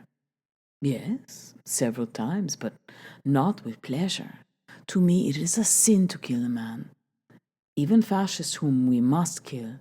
To me, there is a great difference between the bear and the man, and I do not believe the wizardry of the gypsies about the brotherhood with animals. No, I am against all killing of men. Yet, you have killed. Yes, and will again. But if I live later, I will try to live in such a way, doing no harm to anyone, that it will be forgiven. By whom? Who knows? Since we do not have God here anymore, neither his Son nor his Holy Ghost, who forgives, I do not know. You have not God anymore? No, man, certainly not. If there were God, never would he have permitted what I have seen with my eyes. Let them have God. They claim him. Clearly I miss him, having been brought up in religion, but now a man must be responsible to himself. Then it is thyself who will forgive thee for killing. I believe so, Anselmo said. Since you put it clearly in that way, I believe that must be it. But with or without God, I think it is a sin to kill. To take the life of another is to me very grave. I will do it whenever necessary, but I am not one of the race of Pablo. To win a war, we must kill our enemies. That has always been true. Clearly. In war, we must kill, but I have very rare ideas, Anselmo said. They were walking now close together in the dark, and he spoke softly, sometimes turning his head as he climbed. I would not even kill a bishop. I would not kill a proprietor of any kind. I would make them work each day as we have worked in the fields, and as we work in the mountains with the timber, all of the rest of their lives. So they would see what man is born to do. Then they should sleep where we sleep, that they should eat as we eat, but above all, they should work. Thus they would learn. And they would survive to enslave thee again. To kill them teaches nothing, Anselmo said. You cannot exterminate them, because from their seed comes more with greater hatred. Prison is nothing. Prison only makes hatred, that all our enemies should learn. But still, thou hast killed. Yes, Anselmo said, many times, and will again, but not with pleasure, and regarding it as a sin. And the sentry? You joked of killing the sentry. That wasn't joke. I would kill the sentry, yes, certainly, and with a clear heart considering our task, but not with pleasure. We will leave them to those who enjoy it, Robert Jordan said. There are 8 and 5. That is 13 for those who enjoy it. There are many of those who enjoy it, Anselmo said in the dark. We have many of those, more of those than of men who would serve for a battle. Hast thou ever been in a battle? Nay, the old man said. We fought in Segovia at the start of the movement, but we were beaten and we ran. I ran with the others. We did not truly understand what we were doing nor how it should be done. Also, I had only a shotgun with cartridges of large buckshot, and the Guardia Civil had Mausers. I could not hit them with the buckshot at 100 yards, and at 300 yards they shot us as they wished, as though we were rabbits. They shot much and well, and we were like sheep before them. He was silent, then asked, Thinkest thou there will be a battle at the bridge? There is a chance. I have never seen a battle without running, Anselmo said. I do not know how I would comport myself. I am an old man, and I have wandered. I will respond for thee, Robert Jordan told them. And hast thou been in many battles? Several. And what thinkest thou of this, of the bridge? First, I think of the bridge. That is my business. It is not difficult to destroy the bridge. Then we will make the dispositions for the rest. For the preliminaries. It will all be written. Very few of these people read, Anselmo said. It will be written for everyone's knowledge, so that all know, but also it will be clearly explained. I will do that too, which I am assigned, Anselmo said, but remembering the shooting in Segovia, if there is to be a battle or even much exchanging of shots, I would wish to have it very clear what I must do under all circumstances to avoid running. I remember that I had a great tendency to run at Segovia. We will be together, Robert Jordan told them. I will tell you what there is to do at all times. Then there's no problem. Anselmo said, I can do anything that I am ordered. For us will be the bridge and the battle, should there be one, Robert Jordan said, and saying it in the dark, he felt a little theatrical, but it sounded well in Spanish. It should be of the highest interest, Anselmo said, and hearing him say it honestly and clearly and with no pose, neither the English pose of understatement nor any Latin bravado, Robert Jordan thought he was very lucky to have this old man and have seen the bridge and worked out and simplified the problem it would have been to surprise the posts and blow it in a normal way. He resented Goltz's orders and the necessity for them. He resented them for what they could do to him and for what they could do to this old man. They were bad orders, all right, for those who would have to carry them out. And that is not the way to think, he told himself. And there's not you, and there are no people that things must not happen to. Neither you nor this old man is anything. You are instruments to your duty. There are necessary orders that are no fault of yours, and there is a bridge, and that bridge can be the point on which the future of the human race can turn, as it can turn on everything that happened in this war. You have only one thing to do, and you must do it. Only one thing. Hell, he thought, if it were one thing, it was easy. Stop worrying, you windy bastard, he said to himself. Think about something else. So, he thought about the girl, Maria, with her skin and the hair and the eyes all the same golden tawny brown. Her hair a little darker than the rest, but it would be lighter as her skin tanned deeper. The smooth skin, pale gold on the surface, with the darkness underneath. Smooth it would be, all of her body smooth. And she moved awkwardly, as though there was something of her and about her that embarrassed her, as though it were visible, though it was not, but only in her mind. And as she blushed when he looked at her, and she sitting, her hands clasped around her knees, and the shirt open at her throat, the cup of her breasts up-tilted against the shirt, and as he thought of her, his throat was choky, and there was a difficulty in walking, and he and Anselmo spoke no more until the old man said, Now we go down through these rocks and to the camp. As they came through the rocks in the dark, a man spoke to them. Halt! Who goes? They heard a rifle bolt snick as it was drawn back, and then the knock against the wood as it was pushed forward and down on the stock. Comrades, Anselmo said. What comrades? Comrades of Pablo, the old man told them. Dost thou not know us?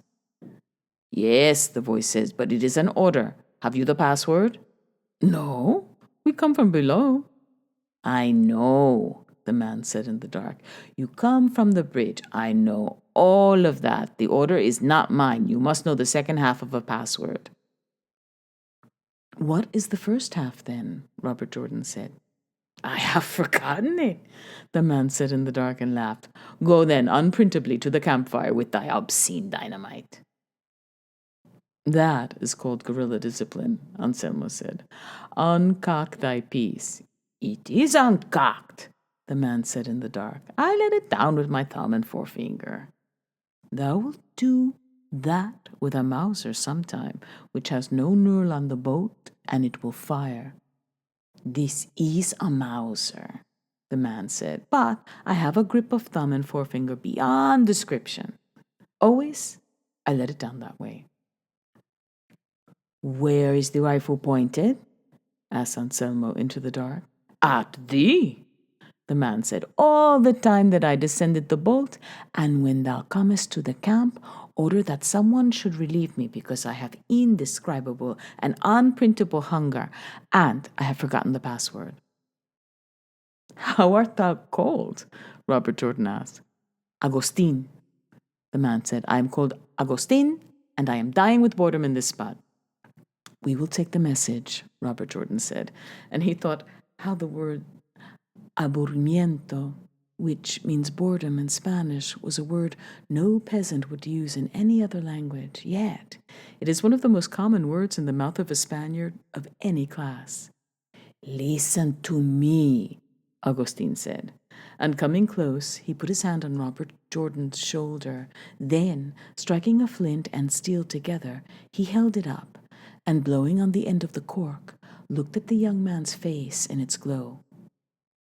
You look like the other one, he said, but something different. Listen. He put the lighter down and stood holding his rifle. Tell me this. Is it true about the bridge? What about the bridge? That we blow up an obscene bridge and then have to obscenity ourselves off out of these mountains. I know not. You know not, Augustine said. What a barbarity! Whose then is the dynamite? Mine. And knowest thou not what it is for? Don't tell me tales. I know what it is for, and so will you in time, Robert Jordan said. But now we go to the camp. Go to the unprintable, Augustine said, and unprint thyself. But do you want me to tell you something of service to you? Yes, said Robert Jordan, if it is not unprintable, naming the principal obscenity that had larded the conversation.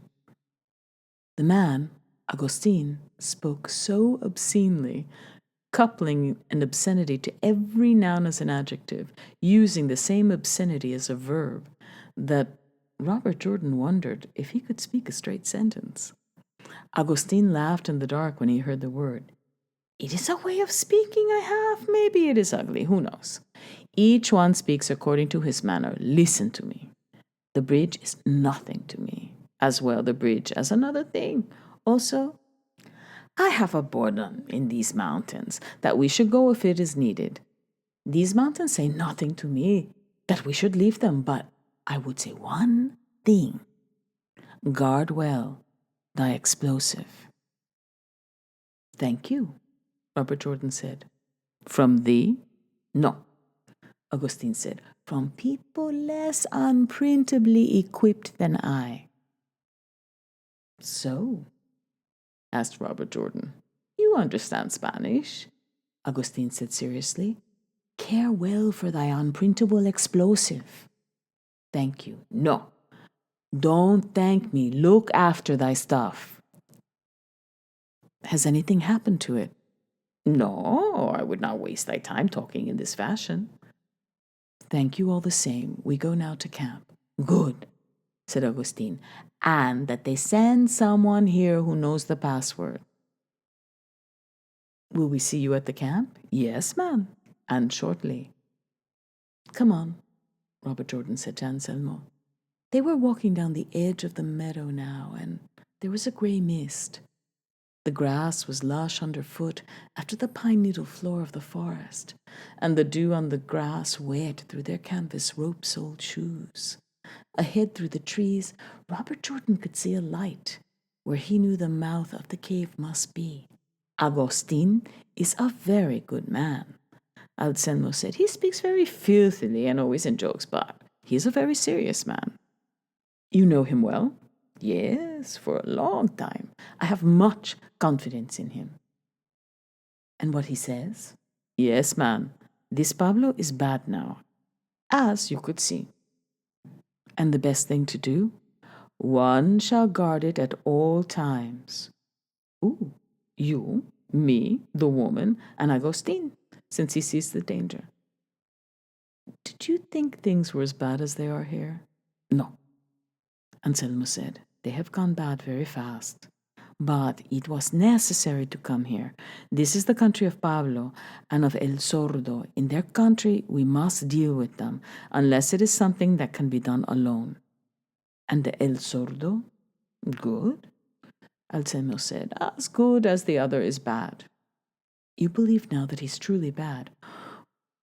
All afternoon I have thought of it, and since we have heard what we have heard, I think now, yes, truly. It would not be better to leave, speaking of another bridge, and obtain men from other bands? No, Anselmo said. This is his country.